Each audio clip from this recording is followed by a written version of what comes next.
So in this video, we're going to summarize all of the tests that we've discussed so far that have to do with determining convergence or divergence. So we're going to start by just reviewing what are the main tests. So we started with the nth term test for divergence, which says that if if the limit of your terms, the sequence of your terms, does not converge to zero, unless this is true, the series diverges. So they have to go to zero for it to be possible for the series to converge. Now remember, just because it converges to zero, that doesn't imply convergence, but if it converges to anything but zero, then it automatically diverges. So you just want to keep that in mind. Next, we had a geometric series. So these were series of the form where I've got AR to the N. So R has to be, the absolute value of R has to be less than 1 for this to converge, otherwise it diverges. And so this is something where you can just state geometric series, R is less than 1, converges, or R is greater than 1, diverges. So that one's, you can just use it straight on. We also talked about P series. So P series is anything of the form 1 over n to the p. So this converges if p is greater than 1, otherwise it diverges. And note that this is for just positive terms of p that we're talking about for right now. That'll matter later in the list. For a series with non-negative terms, so positive terms, you can either use the integral test, the direct comparison test, the limit comparison test, the root test, or the ratio test. So you have a bunch of different things that you can use. And so which one do you choose? You choose the one that feels the easiest for that particular problem. If you have a series with some negative terms, then remember that absolute convergence implies convergence. And so you can use one of the previous tests to help determine whether or not your series converges. So if it converges absolutely, it has to converge. The series has to converge. And then the last thing that we had was an alternating series test. So that was the 3 conditions that we talked about in another video. So this converges if it satisfies the conditions of the alternating series test. Okay, so just for extra fun now, I thought that we could go through a handful of examples and just like choose the different tests. So starting with this first one. So generally what you want to start with is if you can easily do it, like start by just calculating the limit as n goes to infinity of your terms, because if it diverges, then ideally you'll figure that out right away with this. And so in this case, so I could go ahead and I could use, say, like L'Hopital's rule. So I get infinity over infinity. And so what I could do is I could just take the derivative of everything and find that. So this has a limit of 1. And so what that means then is that it must diverge. So it diverges by the nth term test. So that is a very fast test that you can use to determine if something diverges. If it's not 0, then it diverges. Okay, so moving on to this next one.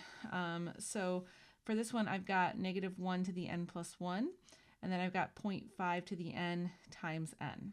So we do have this like decimal here, but we could rewrite this whole thing, right?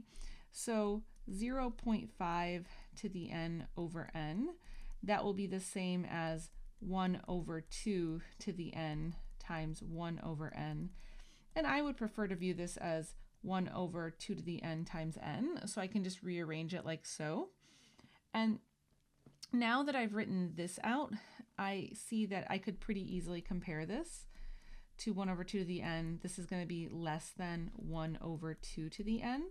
So the fact that like this is within the series, it's just like begging for us to make this comparison. And I know that this is going to converge. So this converges as a geometric series. So therefore, this converges by direct comparison. So that is how we can handle that one.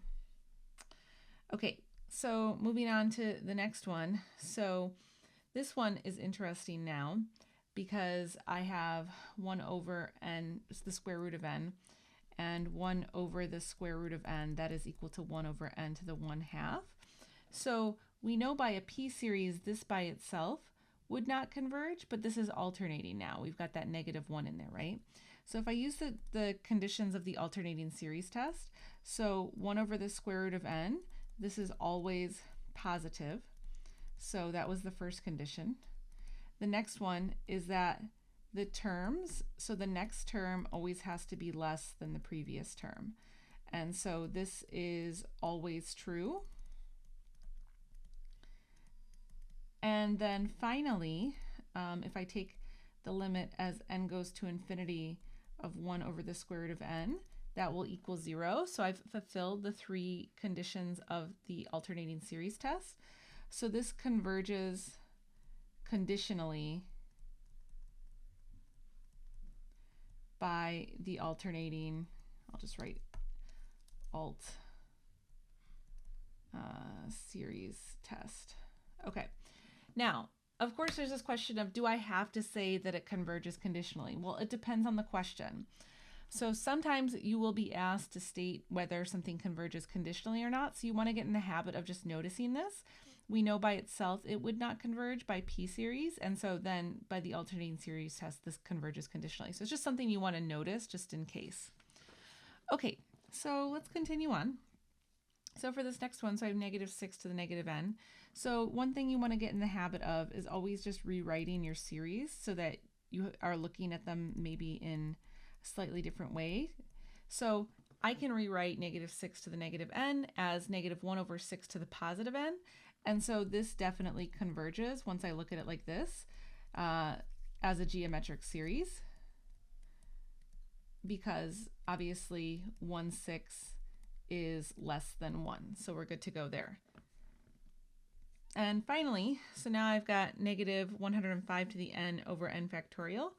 So very often with the things that have factorials in them, so that's usually looking for probably the ratio test. And so let's see. So if I want to use the ratio test, and again, I'm just doing that because I see a factorial in there, so that's kind of like one of the easiest ones to kind of use. So I'm going to go ahead and do -105 to the n plus 1 over n plus 1 factorial. So then I multiply that by the reciprocal. And so now I can basically cancel this out with everything up to n plus 1. And then here I can cancel this out and just be left with one single term of -105. So I'm left with -5 over n plus 1. Now, remember, for the ratio test, ultimately what you're doing is you're taking that ratio, you're going to take the absolute value of it,